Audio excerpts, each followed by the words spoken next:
Oke, ketemu lagi. Kali ini saya mau bikin komputer mini ya. Komputer mini apa? Ya, komputer mini berbasis ARM. Pasti udah pada tahu ya. Sebelumnya saya pernah bikin juga Raspberry Pi 3 ya, tutorial, tapi di beda channel gitu. Sekarang saya mau bikin yang versi upgrade-nya. Jadi sebelumnya saya pernah bikin versi Raspberry Pi model 3B. Sekarang model 4 ya. Oke, untuk mempersingkat waktu saya perlihatkan aja nih. Ini barangnya udah plus casing bikinan sendiri ya. Casingnya pakai 3D printing. Oke, casingnya pakai 3D printing. Saya keluarin aja langsung. Oke, nah ini juga udah include ada SD card-nya ya. Ini SD card-nya juga sudah ada OS-nya, pakai Raspbian OS yang versi komplit. Di sini ada output untuk layar itu ada 2 micro HDMI. Saya juga udah beli konverternya. Ini konverter dari Ugreen micro HDMI ke HDMI biasa ya. Dan dia karena Raspberry Pi 4B itu udah support 4K 60 fps. Jadi konverternya atau kalau misalkan beli HDMI-nya harus HDMI 2.0. Nah, ini 2.0 dia support sampai 4K 60 fps ya. Ini saya colokin ke port HDMI yang pertama sini dekat USB-C. Nah, terus ini power adapternya, langsung nyala, nyala merah ya. Ini saya belum konekin, lupa tadi. Oke, udah saya connect. Seperti apa ininya barangnya? Kita lihat aja langsung.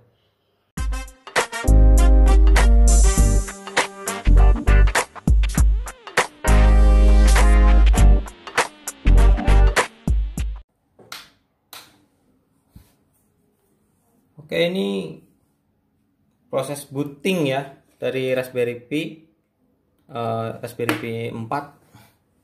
Kita mulai aja. Nah, ini udah ada responnya.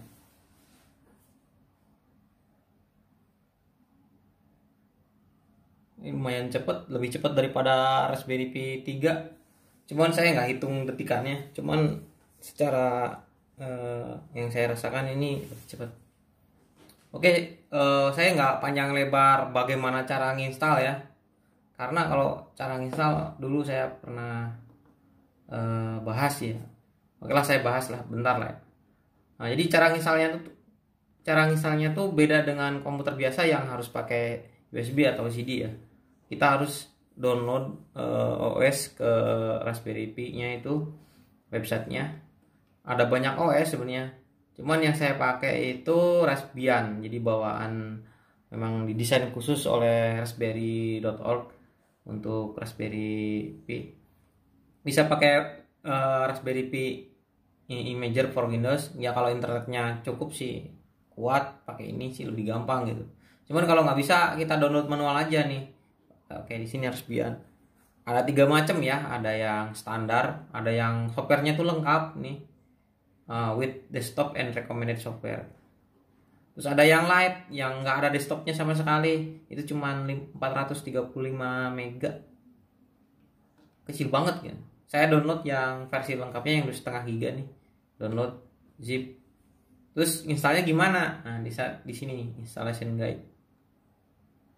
Kita diekstrak dulu ya tadi yang zip menggunakan WinZip, 7zip, server, unzip, Linux, banyak lah softwarenya. Kemudian gimana cara installnya ke image itu, ke hard drive-nya. Di sini kan Raspberry Pi itu nggak pakai hard drive ya, tapi menggunakan SD card. Nah, ini contoh misalkan saya pakai Windows ya, karena mungkin di sini banyak yang pakai Windows. Kita masuk ke ini, ke cara installnya nih. Bisa pakai Balena Etcher atau Win32 Disk Imager. Jadi tinggal tentukan drive yang akan di write, yang akan ditaruh OS-nya, yang akan diinstal. Nah, terus kita ambil image yang tadi sudah diekstrak. Misalkan tadi namanya Raspberry Pi OS, kita udah tentukan drive-nya G. Ya tinggal cari di folder yang ada Raspberry Pi OS-nya, terus tentukan drive-nya G yang akan diinstal. Kemudian write, udah setelah write 100%, ya kita tinggal masukin SD card-nya ke sini. Kemudian colok HDMI, colok power supply-nya pakai USB-C 3 ampere tadi. Udahlah, kita langsung booting ke sini. Terus di dalam Raspberry Pi OS itu dapat apa aja sih? Kita dapat ini nih, buat software, buat programming banyak nih. Sebenarnya buat anak kecil ini. Tapi saya sendiri juga belum paham ya. Di luar itu ini untuk membiasakan anak untuk belajar pemrograman atau coding. Kemudian ini ada software apa edukasi juga ada. Terus nah ini buat Anda yang suka work from home tapi butuh apa namanya software Office gratis di Linux, ya ini pakai LibreOffice bisa. Ini penggantinya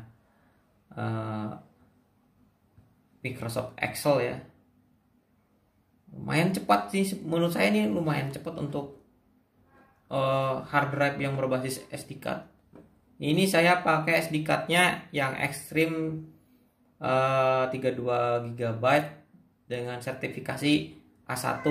Jadi kalau untuk aplikasi atau untuk software itu SD card-nya punya sertifikasi A1 atau A2. A2 tuh lebih bagus ya daripada A1. A1 itu nanti ada kaitannya terkait IOPS, input output per second. Jadi makin cepat IOPS-nya makin kencang ini buka software-nya itu. Ini kita lihat-lihat aja ya. Ini kayak Microsoft Paint, grafik image viewer gitu. Ini internet bisa pakai Chromium. Ini untuk media playernya bisa pakai VLC ya. VLC lumayan lengkap loh. Apa aja ada. Terus pluginnya juga banyak. Kemudian Office yang utama itu ya ini Calc itu untuk pengganti Microsoft Excel. Kemudian Impress untuk pengganti PowerPoint. Dan Writer itu untuk pengganti Microsoft Word. Seperti apa nih sampelnya ya. Ini pengganti Microsoft Word. Dan ini gratis gitu, nggak usah beli-beli lagi. Ini kalau cuman buat Office, pekerjaan Office biasa mah udah cukup, udah lebih dari cukup. Kemudian ini Microsoft Excel-nya ya. Ya seperti ini. Misalkan ini ini 1, ini 2, ini 3. Pakai rumus Microsoft Office ya, sama dengan sum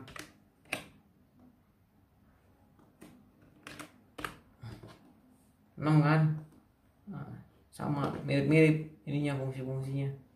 Kemudian PowerPoint ya, penggantinya PowerPoint.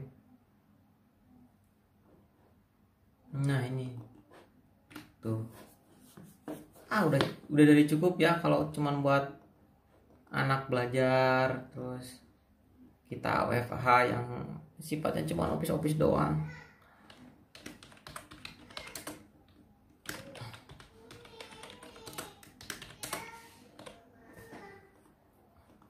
Nah ini spek yang saya beli itu yang RAM 4 GB ya, yang 4 GB.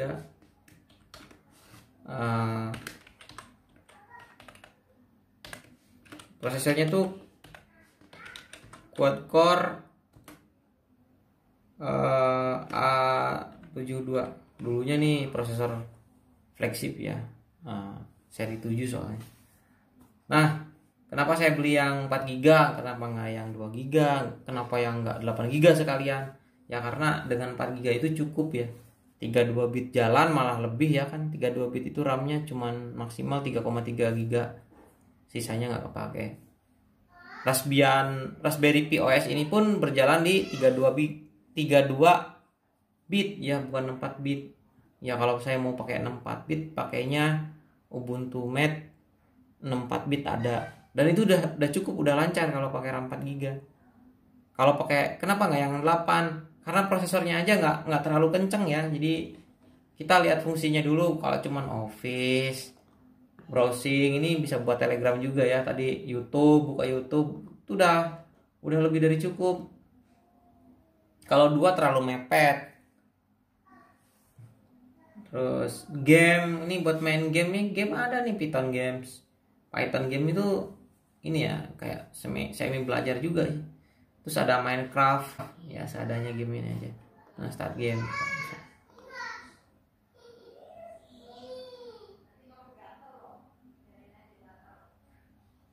Nah, jalan kan tuh.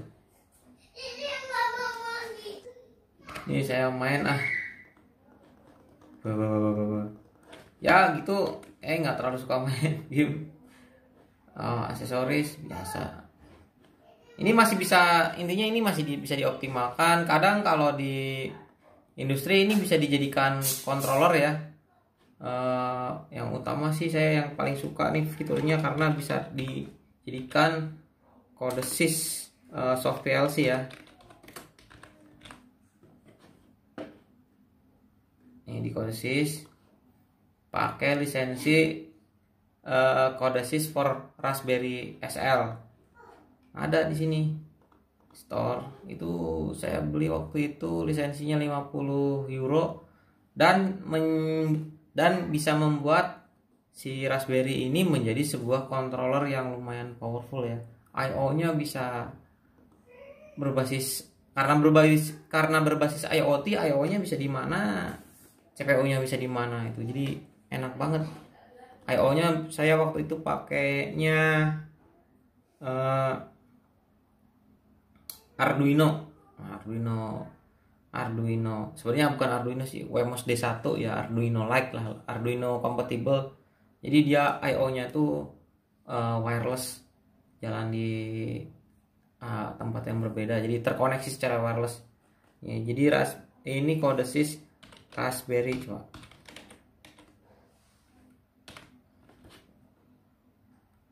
Nah, ini Raspberry. Ini ada kode sys for Raspberry SL, Raspberry Pi SL, sama Raspberry Pi MCSL. Kalau MC itu multicore ya. Jadi kalau Raspberry yang kita pakai kan sebenarnya quad core ya. Quad core itu 4 prosesor dalam satu chip. Nah, jadi kalau beli ini aja dia jalan, tapi yang kepake itu cuman satu core, satu inti. Cuman satu prosesor. Nah, kalau pakai MCSL 4 core-nya itu jalan semua. Keren, pokoknya kenceng banget nih. Ini banyak lagi tuh. Ini sebenarnya nih sejak saya beli lisensinya ini kayaknya baru ada beberapa tahun terakhir. Dulu saya beli tahun 2015-an ya, beli ini Raspberry Pi SL. Coba kita cek harganya sekarang. Masih 50 euro ya. Tuh. Oke, mungkin itu saja yang bisa saya sampaikan. Jadi ini bukan review, jadi cuman cerita aja gitu. Jangan ini ya, jangan protes. Kalau mau ada tutorialnya terkait apa, komen aja.